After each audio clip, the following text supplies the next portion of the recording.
me with your car. Go on and hit me with your car.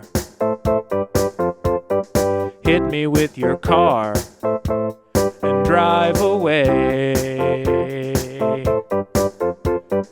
Hit me with your car. Welcome to another installment Go of on Are and You hit me Into with Bus your Stuff? car. I have a dream. Hit me with your car. Drive away. It's the only comedy podcast about traffic deaths. My name is Ben Carnero. Hit me with your And car. I'm Lucas Riley, and thank you for being here on our very, very momentous, I don't think we did this last year, this is our official Martin Luther King Jr. Day episode. Play American It's the music. MLK special. It's the MLK special. Play some patriotic we did music. 9/11. We're doing MLK. We did 9/11. We love MLK. I don't have a single bad thing to say about Martin Luther King Jr. Of course not. However, we do have a lot of traffic deaths to talk about that took place on streets called Martin Luther King Jr. Avenue. Why is it always an avenue? Boulevard. It's usually Boulevard. Is it always a boulevard? That's a good question. You've got the data. Okay, so I didn't pull that, though. Let me fix this real quick. We're going to deliver to you, listener, a tally of all roadway deaths in the roadway report database that took place on streets called Martin Luther King Jr., either Boulevard or Avenue. I know the one here in Denver, I believe, is Boulevard, but maybe I'm wrong. Yeah, in Denver, MLK Jr. Boulevard. Yeah, I think ours is an avenue. I have so many jokes I want to tell this week, but I'm not going to. Sure, yeah, I mean... there's just a lot of good content here, man. Martin Luther King. What a guy. It's just such a fraught issue, right? Like the history of urban development in America and segregation and cars. Like, there's so much to unpack with MLK as like a traffic deaths podcast. There's just so much going on there.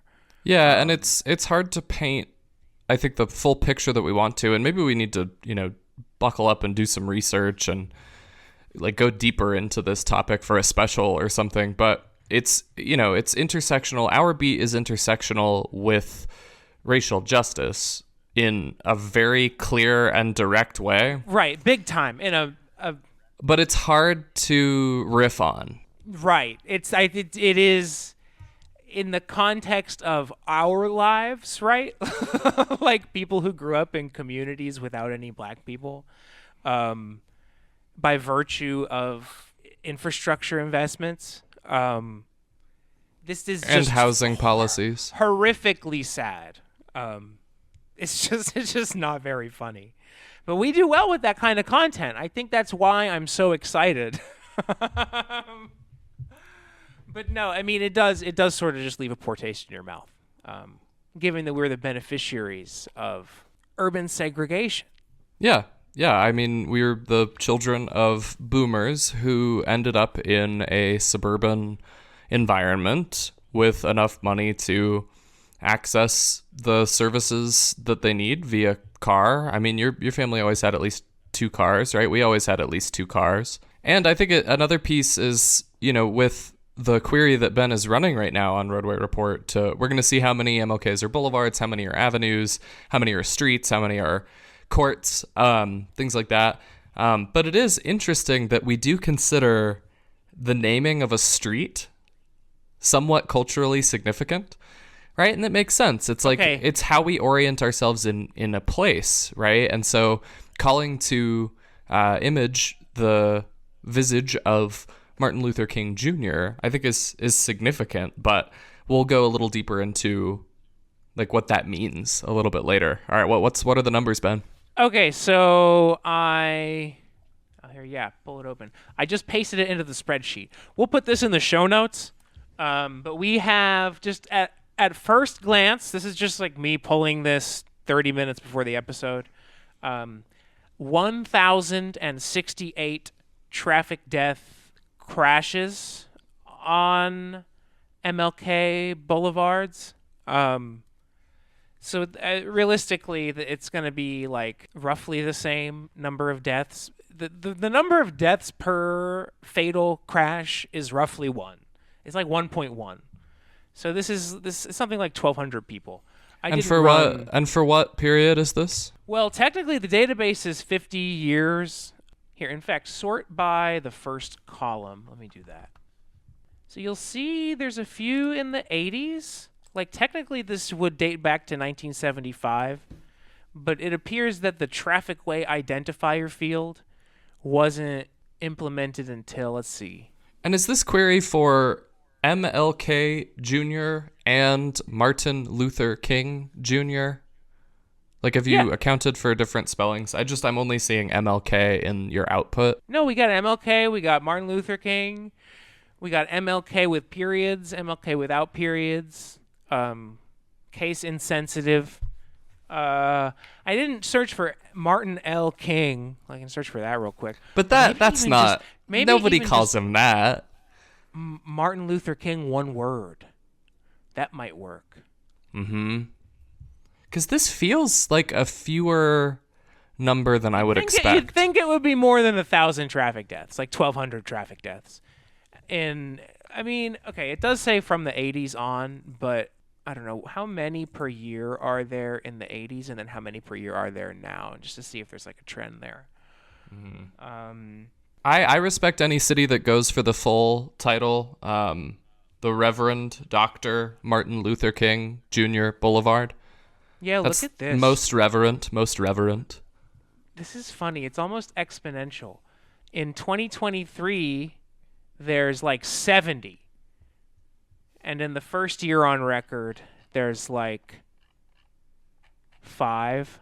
So obviously there's some data collection confounding going on here.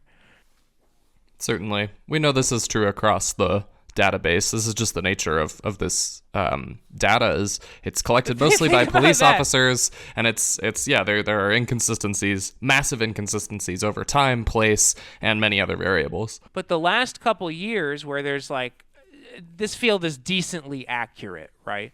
We have computers that can tell us, like the cop just pushes a button and the computer checks where he is. And you're telling me you're going to trust down the street. You're going to trust a cop to push a button? I don't know about that. When the data is accurate, it's almost 60 a year, 70 a year. Kills. Martin Luther King claims 60 lives a year in American cities, mostly in the South. And if you look at where Martin Luther King Jr. Boulevard usually cuts through in our U.S. cities, at least the ones I'm familiar with, it also usually is centered around a high black population. And we know from looking at the data and from knowing the history of redlining and housing policy and transportation policy of the last nearly 100 years, we know that those are more dangerous areas for people to walk, cycle, and just be outside of a car. Right. There's layers, baby. It's like, we know that living in a black neighborhood is worse for your health, right? And we know that Martin Luther King Jr. Boulevard, Avenue, Parkway, that will take you to a black neighborhood. I mean, in Austin specifically, it is a red line. It is not only a major physical barrier to the built environment, it is a historic red line. It is in Denver. It is as well. In Northeast Denver, it is a clear dividing line. You can tell the change not only in the development that happened due to the policies that were in place on either side of the street, but also from the built environment beyond that, right? There's older trees in the white part of town. It's a clear dividing line. I've always found it really ironic that two of the most dangerous streets in the city center in Austin are Martin Luther King and Cesar Chavez. Like it's their ghosts wreaking vengeance on people. On hapless Americans. each of them gets a few kills a year in the city, right? And so that's kind of what got me thinking, like, oh, well, there's one of these in every city, right? And why is it always an arterial? Like, why do we honor the legacies of these people by with the most violent possible infrastructure? I don't know. It's just surreal. It's surreal and unfortunate. Yeah, it really is. And it centers the automobile in American life in yet another way. And it's a slap in the face to the legacy of these great leaders. We should have a Cesar Chavez episode, absolutely. But not enough can be said about the contributions of the Reverend Dr. Martin Luther King Jr. to our society. And it's a shame that the U.S. government decided to take him out, like they do anyone that begins to have the kind of impact on our society that he was having. No, I mean, yeah, but amen, brother. It's like he said, all power to the people. Yeah. And I think it's a disgrace it's like he said, egads, I think I've buttered these peanuts. What? The bit is that I'm gonna get him mistaken for other high profile African Americans throughout the course of the episode.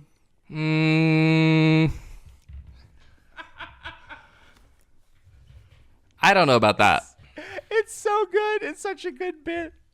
Here, one sec. Give me 1 second. I gotta grab the coffee off the stove. I'm gonna have to go in a minute to get laundry. Babe, we're podcasting. Babe, I told you we're podcasting. No worries. I'm gonna have to go in like 7 minutes to go get my laundry from the machine. Oh, like right now? In 7 minutes. Oh, or I can go now, so you only have to cut once. No, I don't care. Okay. I'm chilling, brother. I had made myself a big pot of coffee, and I have like the thermos ready, and I was gonna put some. Oh fuck! I need sugar. Fuck. No, I need sugar. Yeah. I drink my coffee. I need sugar. You'll see in a sec. I'm interested, listener, about the MLK Jr. Boulevard or Avenue or Parkway in your city, because the two in Austin and Denver are quite similar to each other, and I expect the same is true in many U.S. cities, but it might not be true across the board. So let us know, Ben at Roadway Report or Lucas at roadway.report. You can email us there. So let us know. I would love to go to the most walkable Martin Luther King Jr. Boulevard in the United States. That would be a nice way to spend this day. No, I had made myself a big fucking thing of coffee, and I needed coffee. I have the day off, so I put some whiskey in it. Nice. And some cream and sugar, and I'm gonna be coasting the rest of the day. Excelente. Oh fuck, it's a lot of whiskey. For MLK, man. Yeah, I mean, I would say boy. that pour one out for our boy. Definitely our boy. Man. Just a tragic loss. I mean, so many losses around that time in what was a turning point in United States culture. And especially in a moment right now where we're just like full mask off imperialist fascism. It's nothing new. It's not the first time that Congress has handed over seemingly unlimited power to a psychopathic maniac who wants to kill brown people and take their land. But it is really sad in context of the civil rights movement, the women's movement, the LGBTQ movement, and the movement to take back the streets. The goon movement. I think it's the alt-goon movement, yeah. No, I mean, we're squarely right-wing. I think all listeners will know that that's the case. No, I mean, it is so tragic, right? Like, that era was tense. You know, a lot of people stuck their neck out, and were killed. A lot of people died, and then we just like pretend that it was it was this like peaceful thing that happened. Yeah, well, and they pimp even the words of these great leaders, like they pimp that quote of Martin Luther King Jr.'s that the arc of morality is a long one, but it bends towards justice. We've talked about that on the podcast before. That's a Martin Luther King quote that is often used to sanitize American violence and imperialism. Bingo, baby. And maybe it's true. It's sort of a nice thought if you take a further step back, but I don't know. We're like the dinosaurs, or I don't know what they were called, but the creatures that were first crawling out of the ocean. Like, did they have less peace than us? I feel like it was more peaceful to be like a water lizard that just like whose grandpa was the first guy to come up on land. You know what I mean?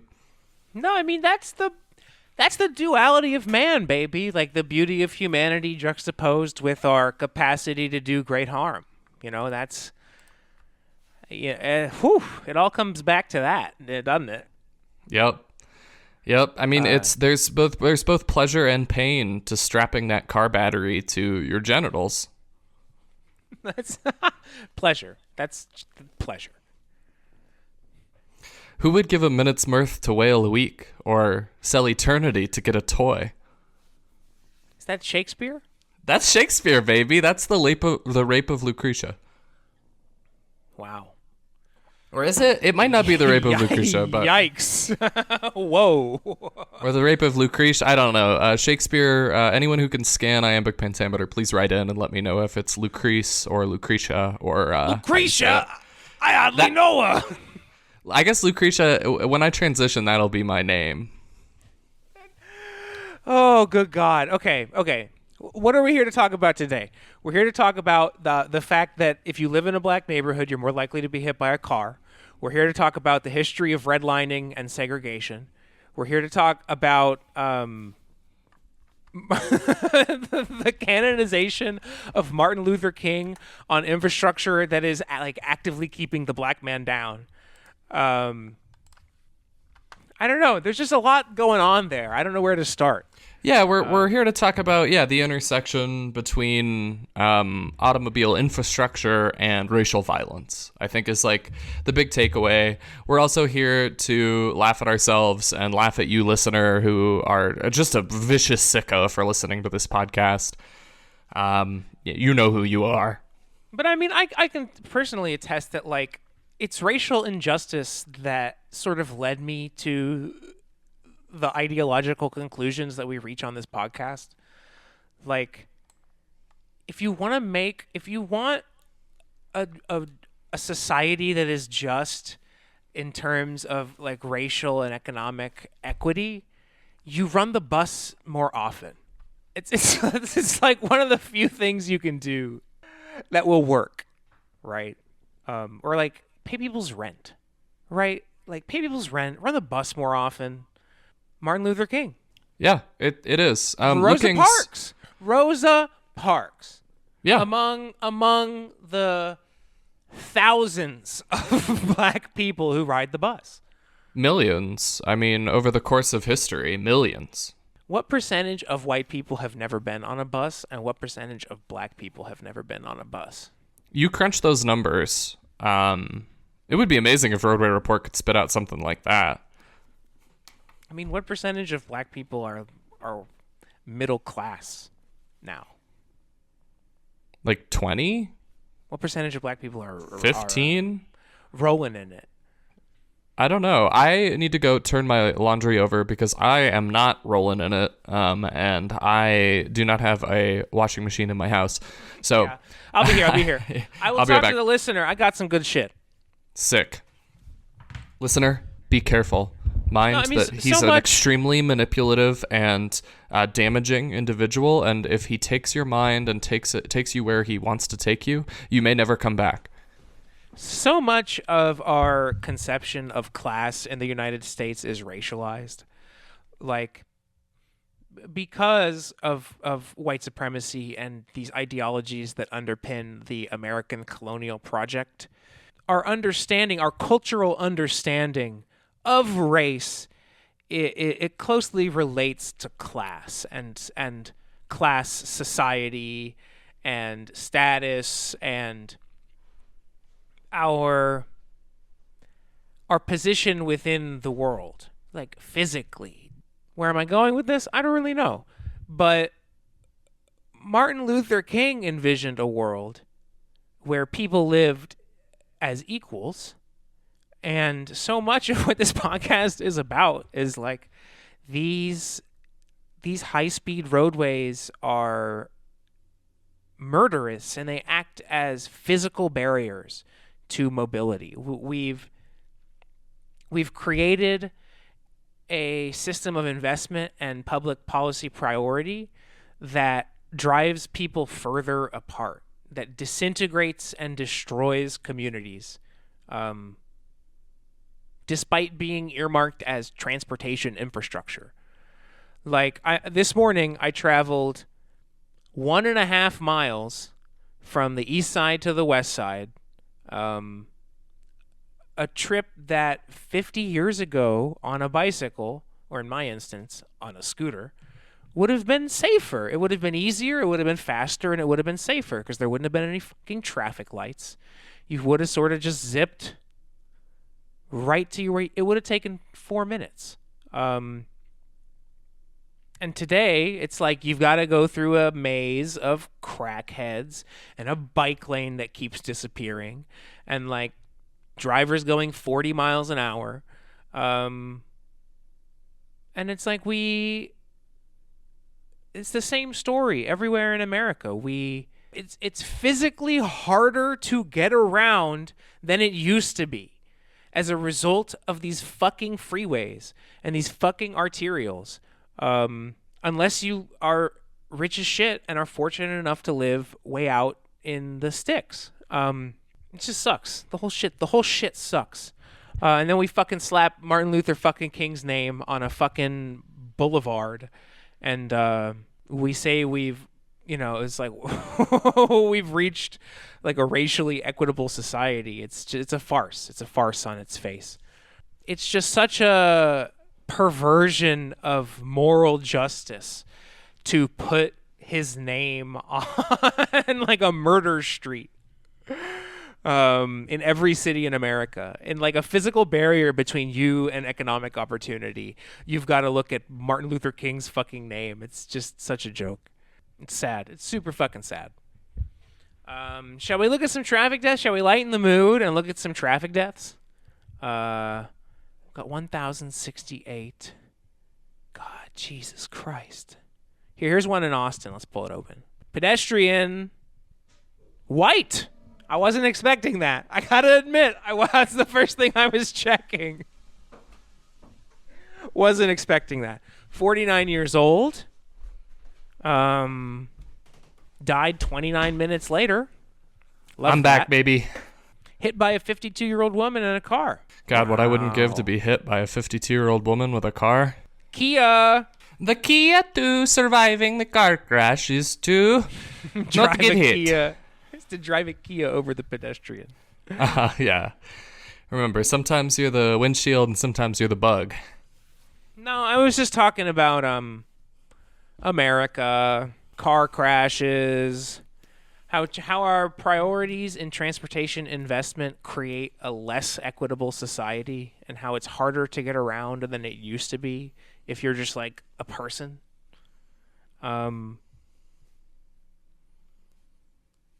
Here, I got a couple resources. Let me send you. I'm looking at, there's a resource if you Google listener, and we can add the link to the show notes. We've discussed it before, but it's from the University of Richmond. It's at richmond.edu, and it is called Mapping Inequality. And they have maps, redlining maps for just about every U.S. city. And it's a really, really great resource. They notate not only the maps themselves and what was redlined and how the maps were drawn, but they also include the clarifying remarks from the initial documentation and legislation that set these things into motion. So, for example, in Northeast Denver, north of what is now Martin Luther King Jr. Boulevard, there were 2 blocks that were not zoned residential, and then north of that, which is, all of this is now residential. I guess there is like the York Street Yards over there.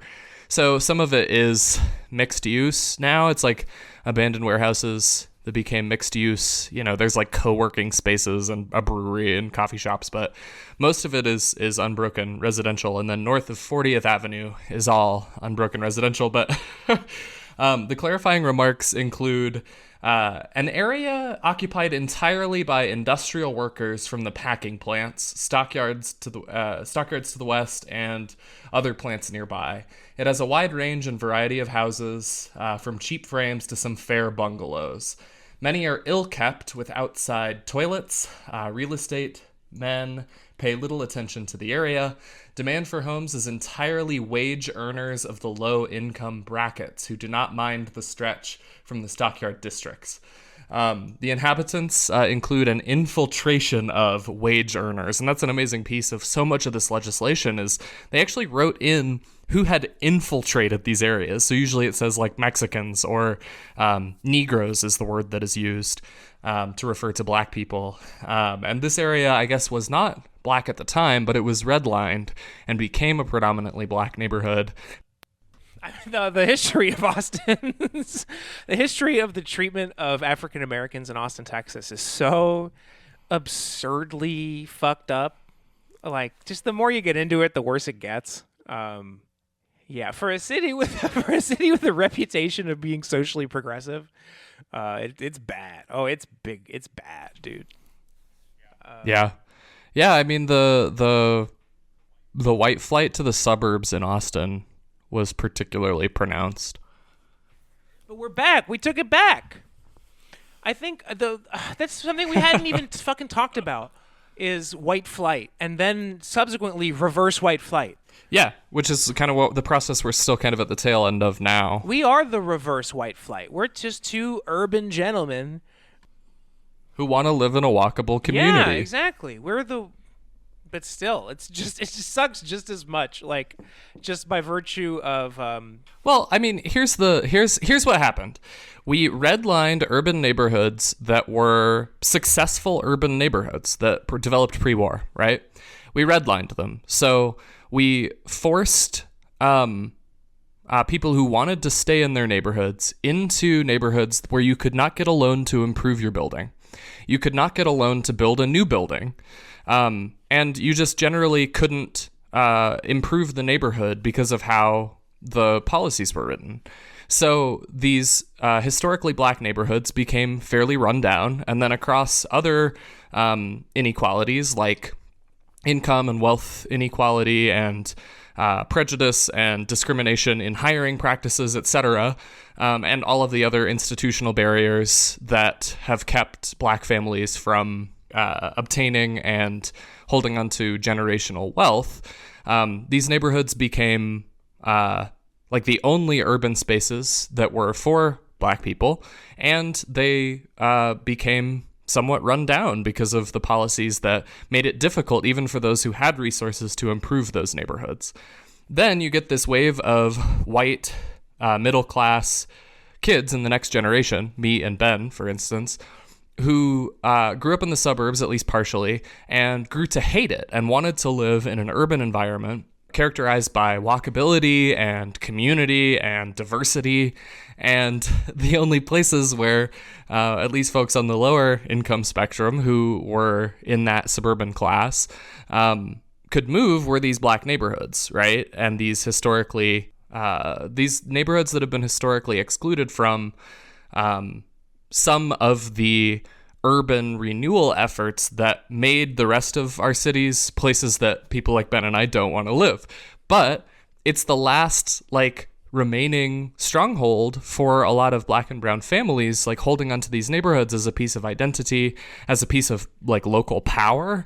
And so when corporate bosses buy up apartments and then Ben and I move in, we destroy the neighborhood. And it's just really sad. And then there's the 4 stages of gentrification. I've definitely been part of several of them in my life, and yeah, it's really sad. Anyway, all right, time to riff. Sorry, gentrification. It's time to riff. Gentrification, that's F to M, right? Gentrification is when you move to Brooklyn and you hate your dad and you drink until like 3:30 in the morning. And you kiss boys. And you kiss boys. Yeah. Gentrification. No, gentrification is when you're born with lady parts and you transition to a gentleman, right? Gentrification. Yeah.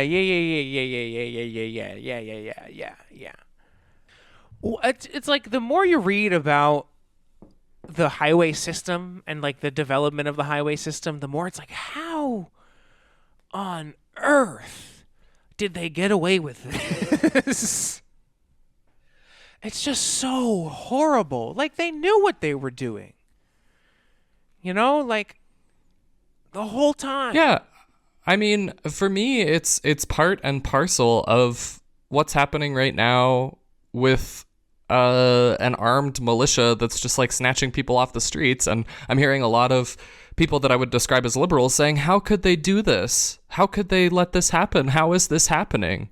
It's through the same violent and white supremacist channels as the rest of it, as knocking down an entire thriving black community. Take Bronzeville, for instance, knocking down huge sections of a thriving black community to build a freeway, to build the Dan Ryan Expressway. Like, it's the same violence. Yeah. No, bingo. And it's the incredulity, which sort of illustrates like you're insulated from the impact of these racist public policies.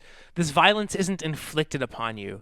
So to bear witness to violence becomes this affront to the senses. Traffic deaths. I mean, there was a train crash in Spain this morning. Like 20 people died on a high-speed train. And five times as many people will die in America today as a result of our transportation investments. Right? It's like there's going to be a vigil and shit. You know, it's like a Crimea River situation. It's a real 9/11 over there. But 5 times as many people are going to die today in America because of our car-oriented spaces, because of our failures in public administration. We've had over 300 9/11s worth of traffic fatalities since 9/11. Crimea 9/11.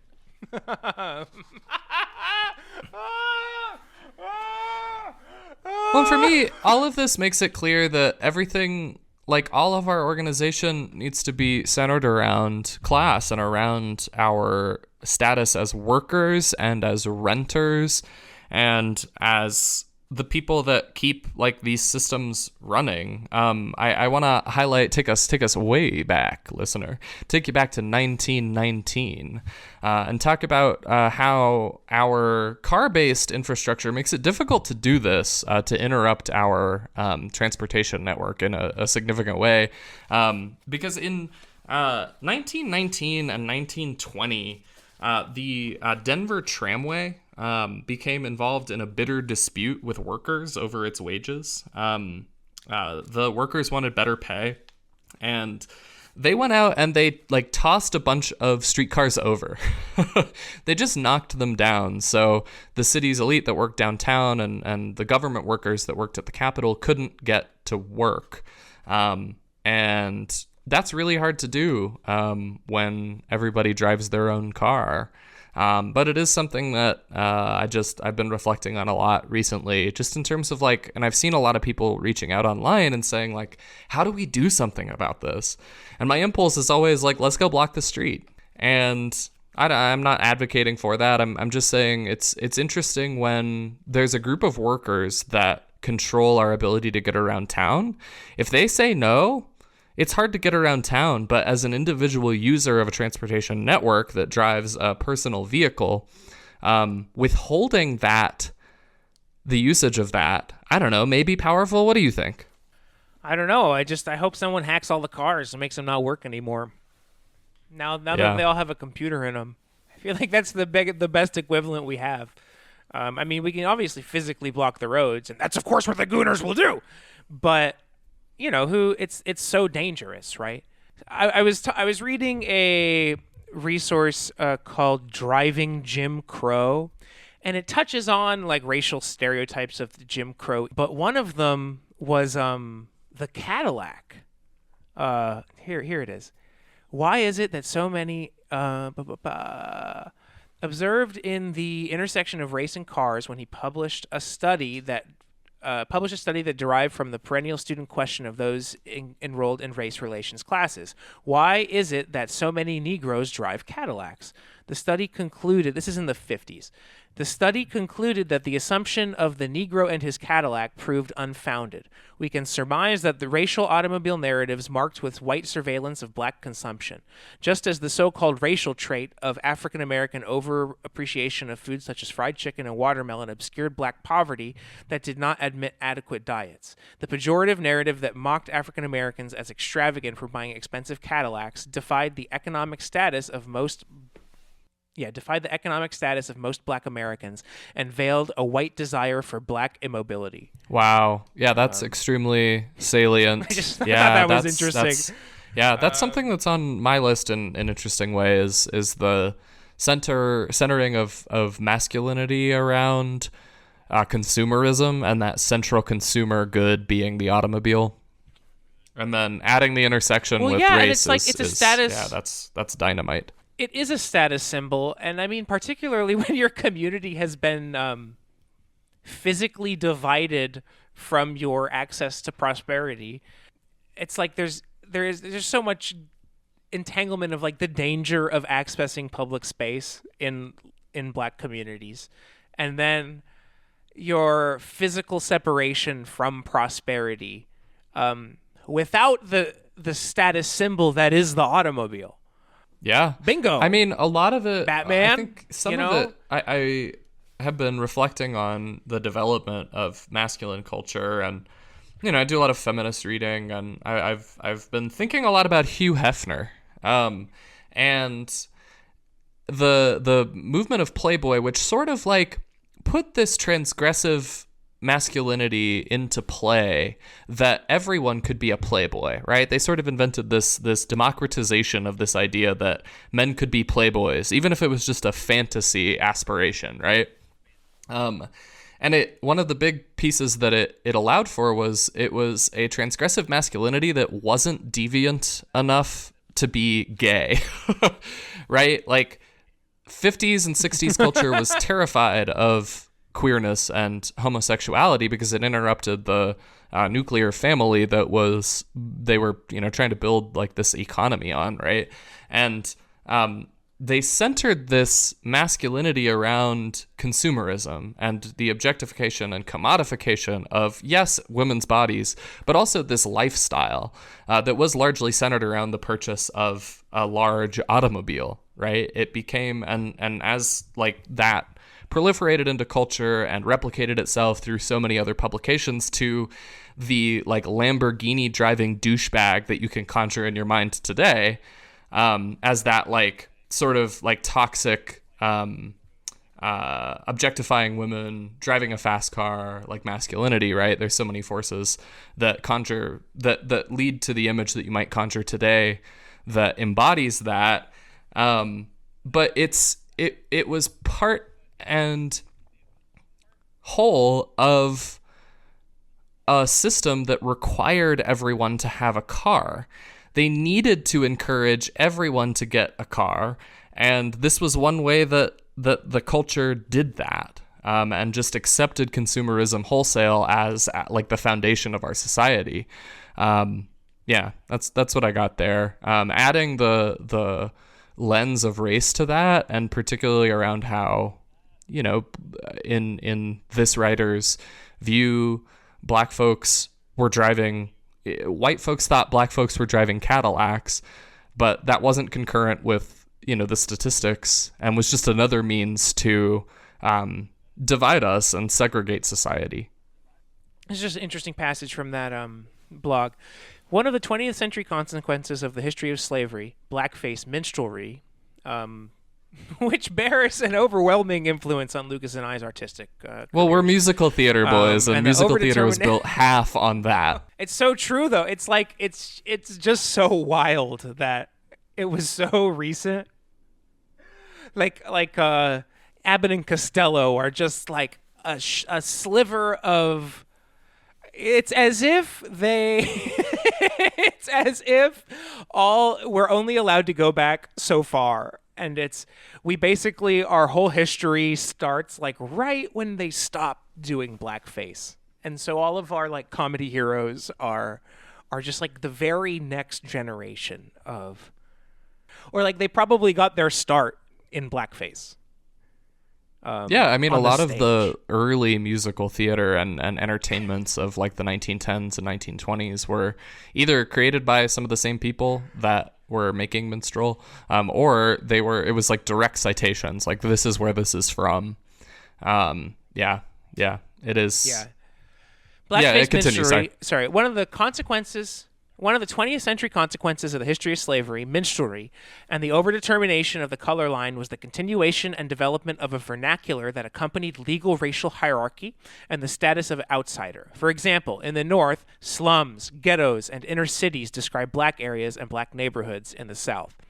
Describe black areas and black areas and black neighborhoods in the South, products of local white supremacy with unpaved streets, underbounded, redlined, and across the railroad tracks, were branded as Black Town, Colored Town, the Bottom, or the Quarters, among various colloquial expressions. White residential areas were collectively referred to as the suburbs.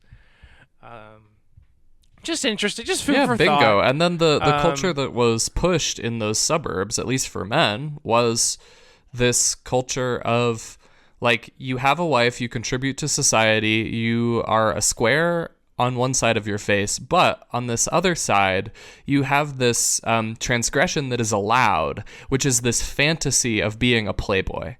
And this is still so true of so many men that I have relationships with, straight men that I have relationships with, is like they're just good people and they just want to provide for themselves.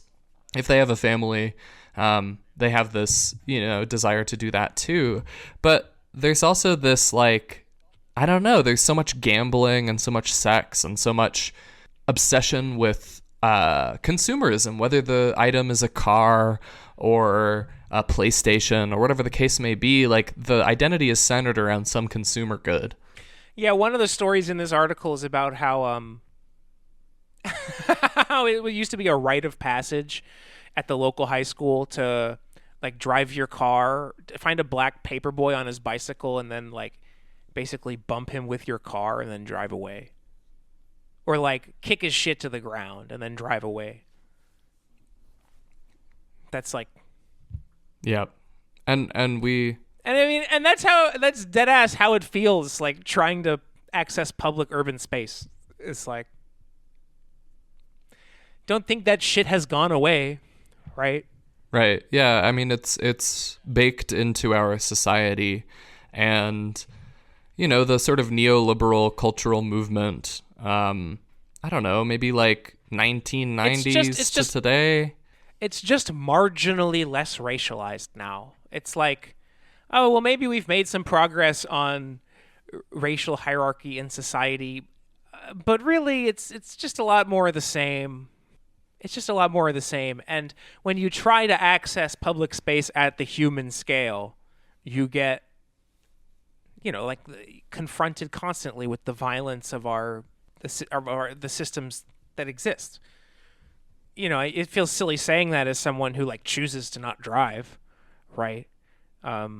Virtually nobody does. Like white, black, Latino, indigenous. It's like, it doesn't matter who you are. Shout out my Asian if you can, homies. All right.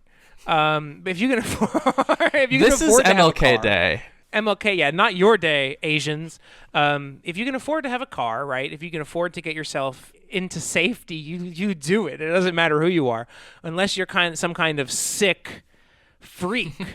I mean, some kind of sick fucking fixie freak. I think you can associate with this feeling. Like, your gal pal drives around, and you probably are understanding of that. She doesn't want to be. It's because she doesn't want to be molested, and she doesn't want to drive.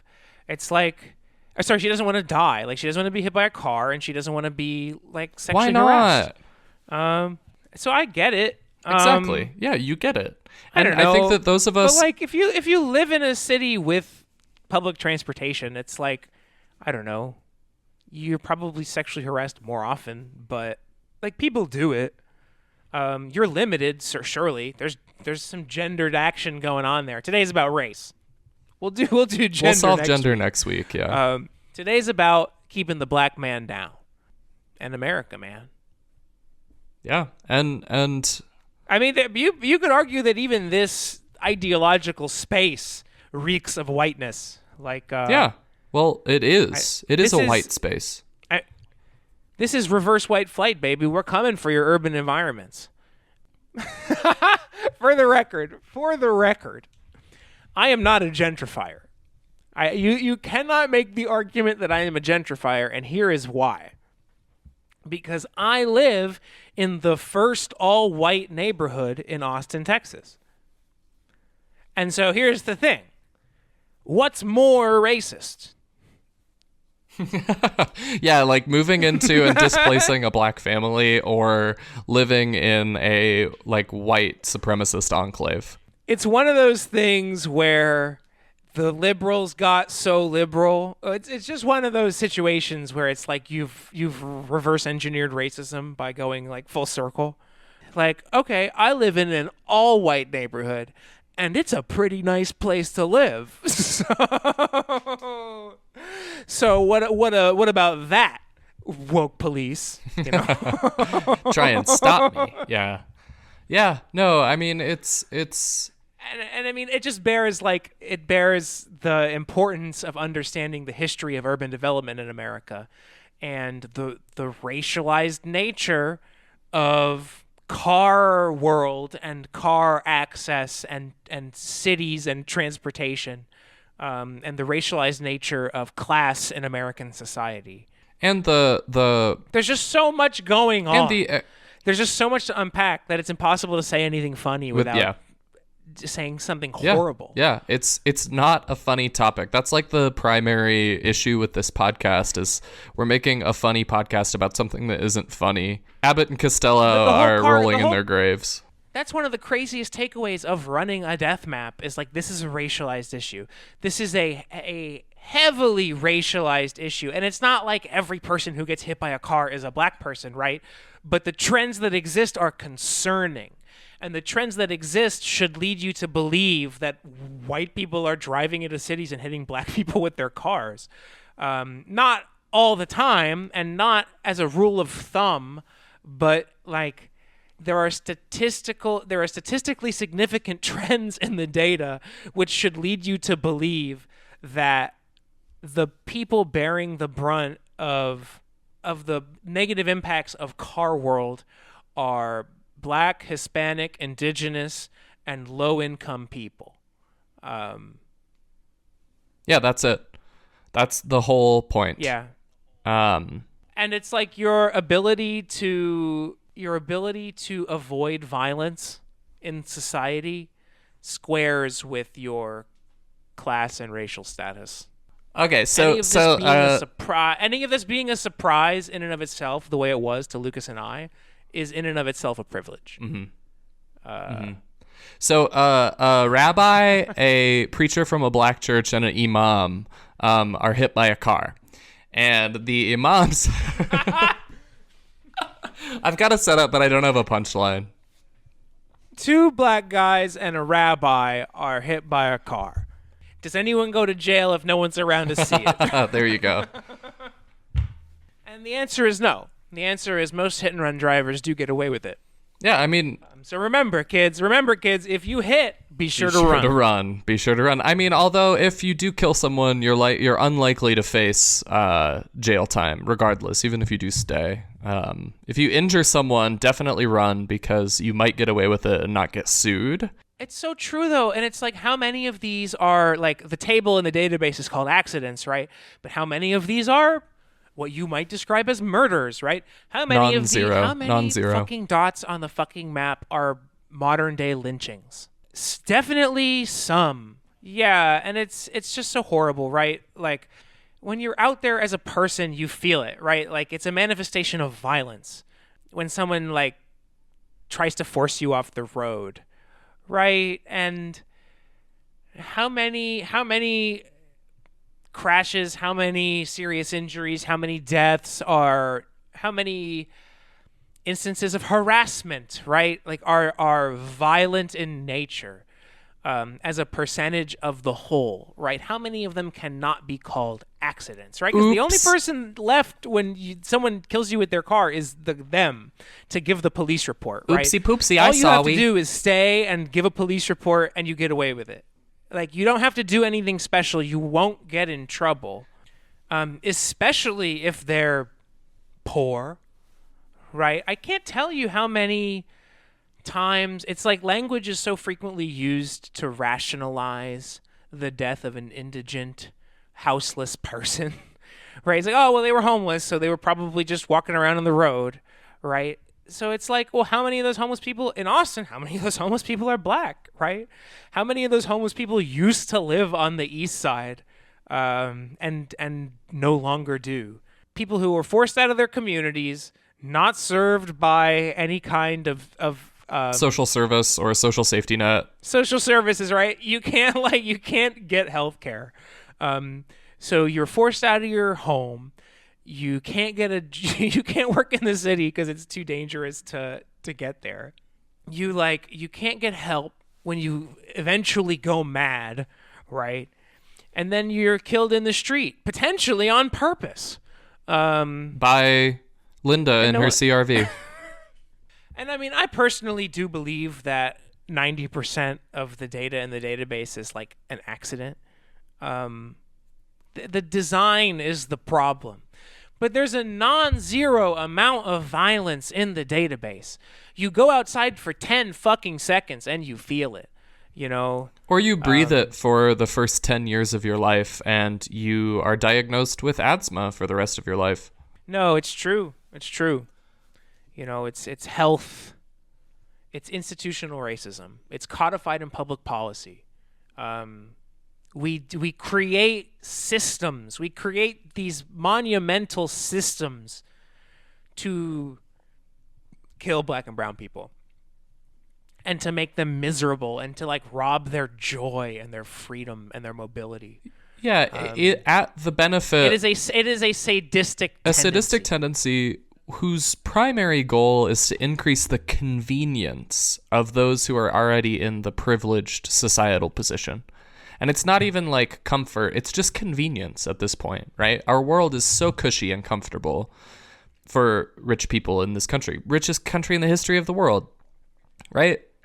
Like, it's just to save drivers 15 seconds and to make them feel sound and not guilty when they drive a biker off the road and honk their horn and cuss and threaten violence. Right? It's to let them off the hook for violence that improves their convenience by just a tiny, tiny bit. No, and I mean, and it's not like people in these communities didn't speak up when the freeway department came and said, hey, we're going to eminent domain 10,000 houses in your neighborhood to build a single road. Despite roads existing, right? Despite there being a road every block, we're gonna destroy 10,000 houses in your. I mean, yeah, neighborhood. Robert Moses displaced, I think, upwards of millions of people. I mean, the Bronx Expressway displaced hundreds of thousands of people. The Brooklyn-Queens Expressway displaced hundreds of thousands of people. They're keeping the black man down. Like, it's crazy how instrumental roads are in our modern day like Jim Crow systems. Like, this is a direct zoning and freeways are a direct policy legacy of Jim Crow, and we live with their consequences today. You could argue that like they were the best Jim Crow laws. Like, yeah, keeping black people from voting was pretty good, but like if you just build them into a urban prison, that's better.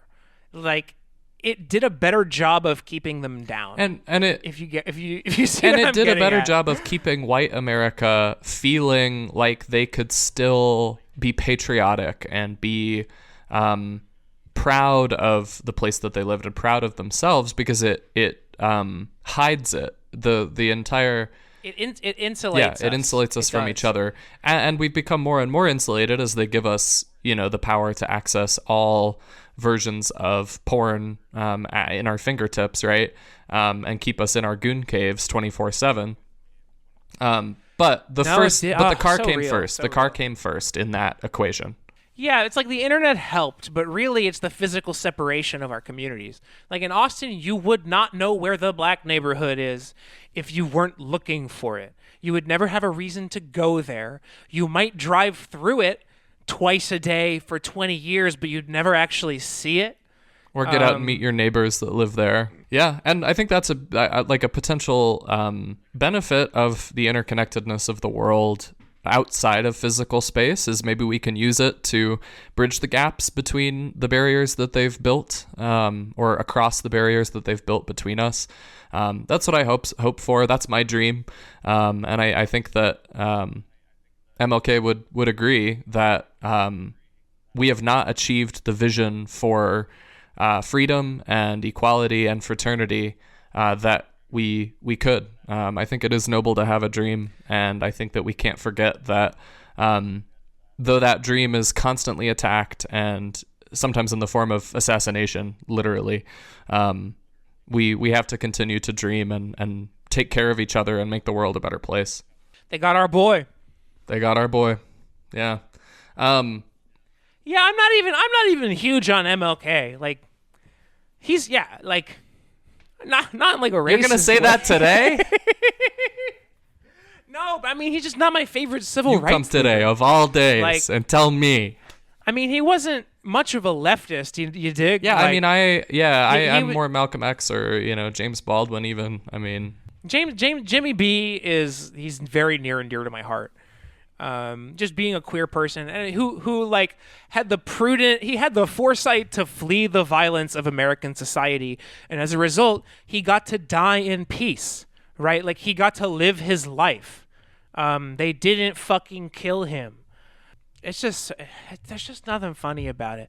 I feel bad. I think maybe it's just sort of a fear of social stigma that like, oh, we sort of don't want to riff on this. yeah, I right? mean, I want any black listeners out there to let us know if we've crossed a line or if we can do better. But I feel like we owe it to our black listeners to riff about this. I mean, it's a very dark podcast. yeah, I feel like it's the most equitable thing to do.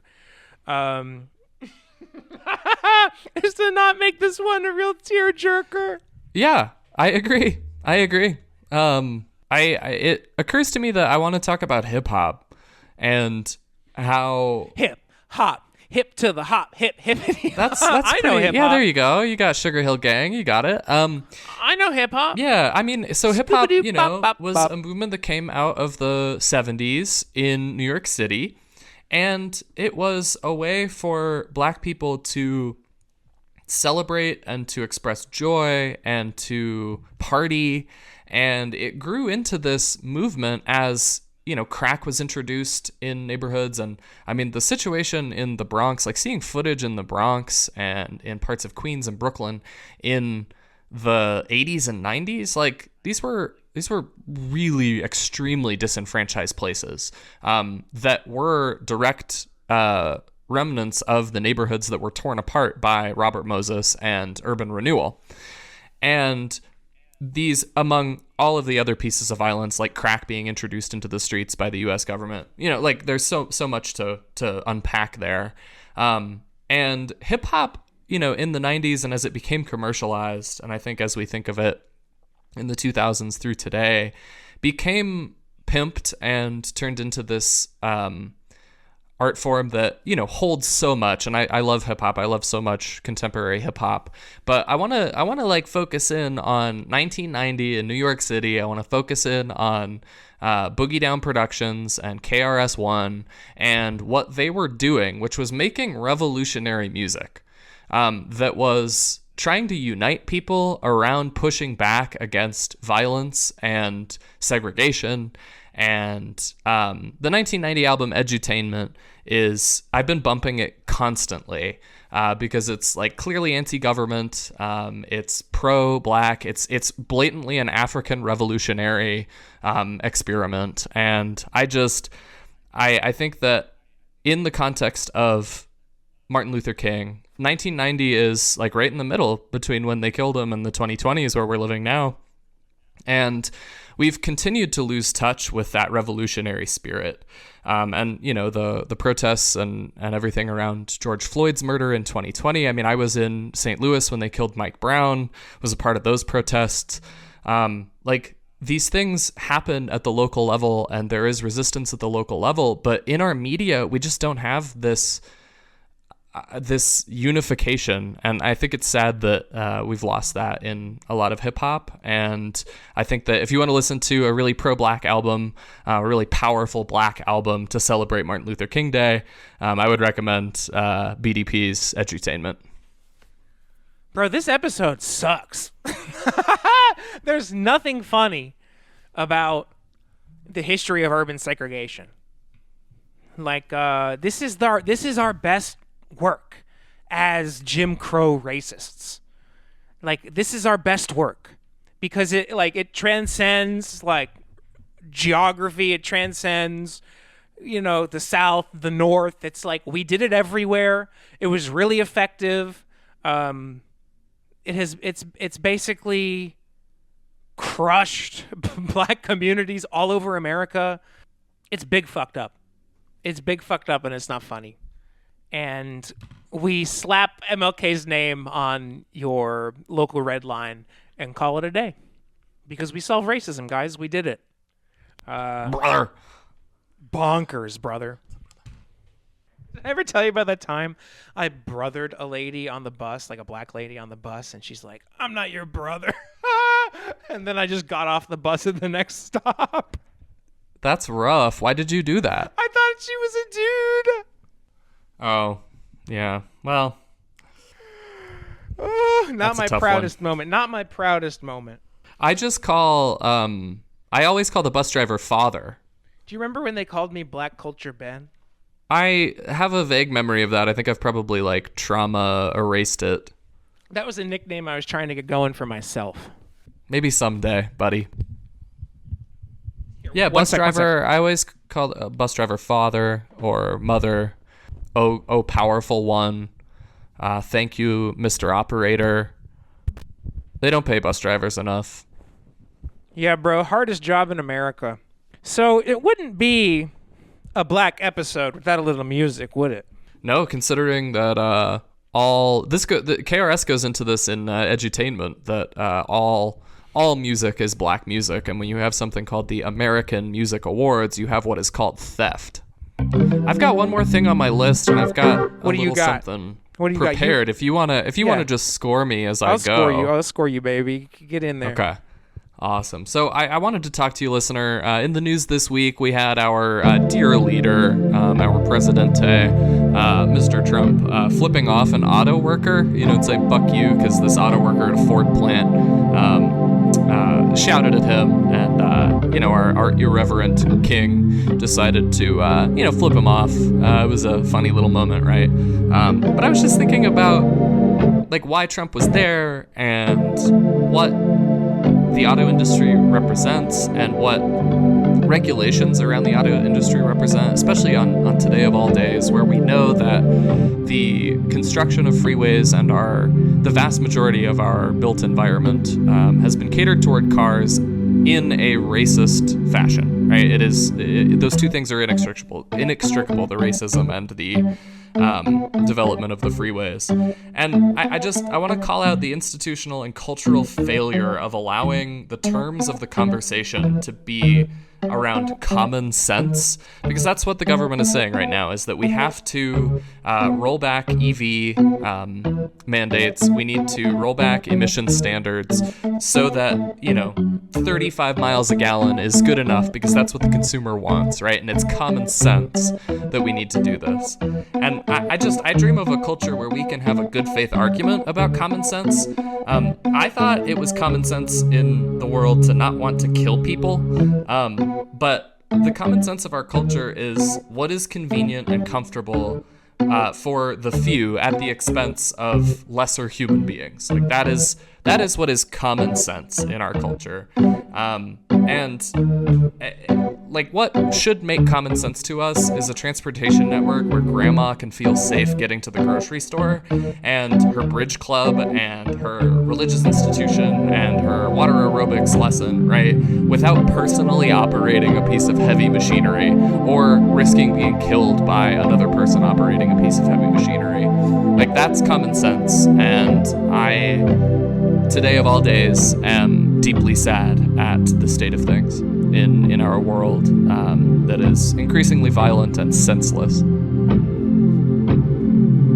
Stop the violence! It's MLK Day. It's what he would have wanted. It's what he would have wanted. It's what he would have wanted. Oh, it's what he would have wanted. It's what he would have wanted. It's what he would have wanted. Jesus! We had to cut this part out because it was essentially it is a racial caricature akin to the minstrel that we discussed earlier in the episode. But you get the idea of what's going on here.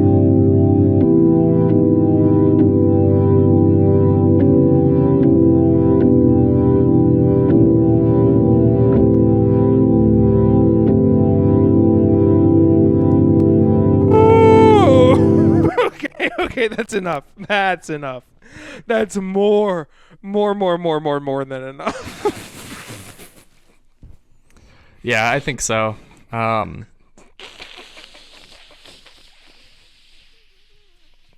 don't know if that'll make the final cut. Okay.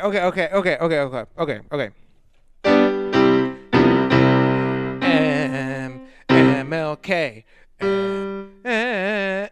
MLK. It's easy as 1, 2, 3. Not as simple as MLK. MLK, baby, you and me, girl. You know that one?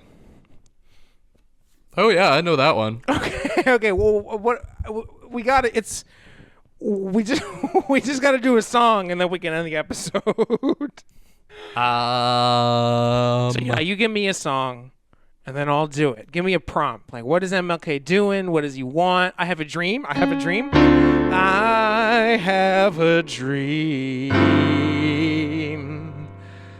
that the world will be full of scooters. I have a dream.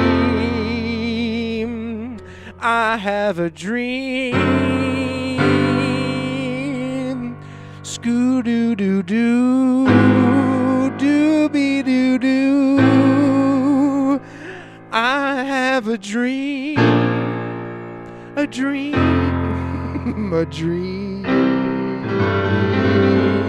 That the Gooners will take back the streets in the dead of night. That's right, Lucas. That's right.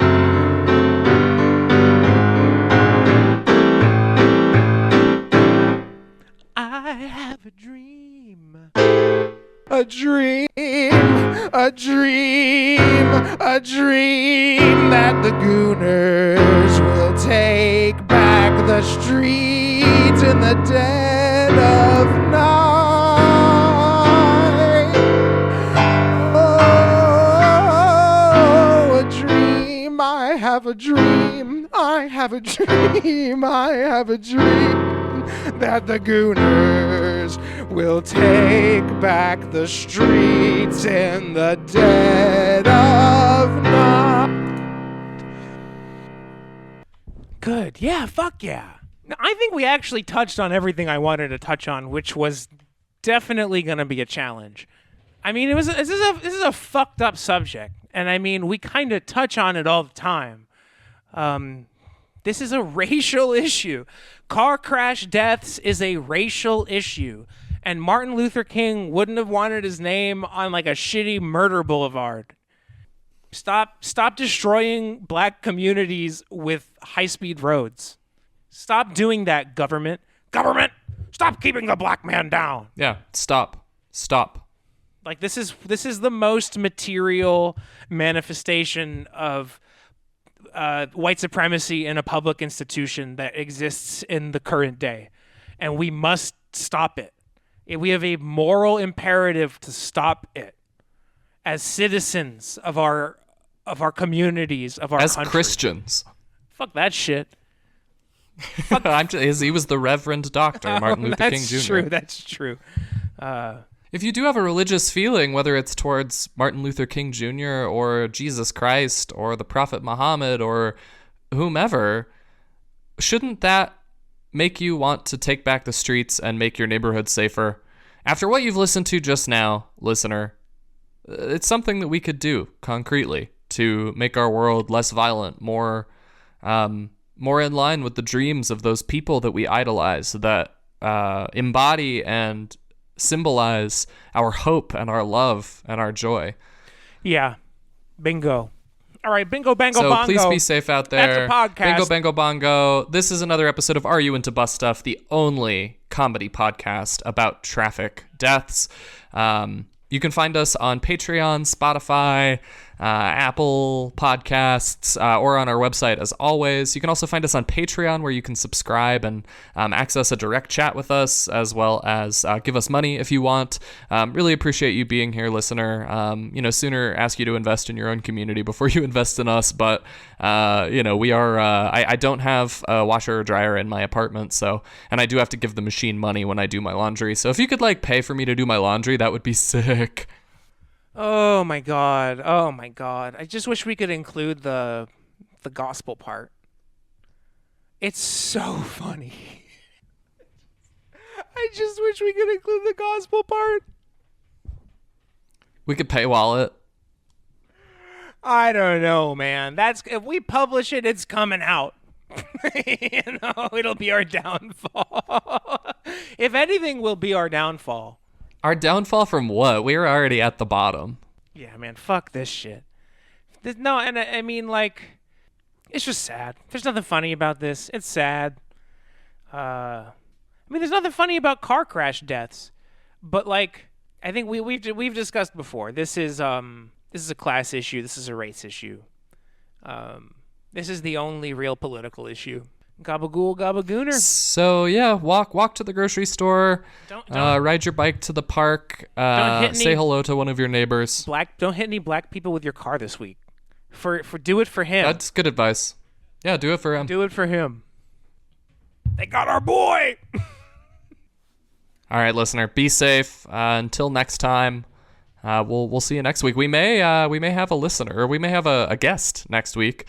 More to come. Keep an eye out for the next episode, featuring maybe one of your favorite media figures. Hell yeah! I didn't even know that. Fuck yeah.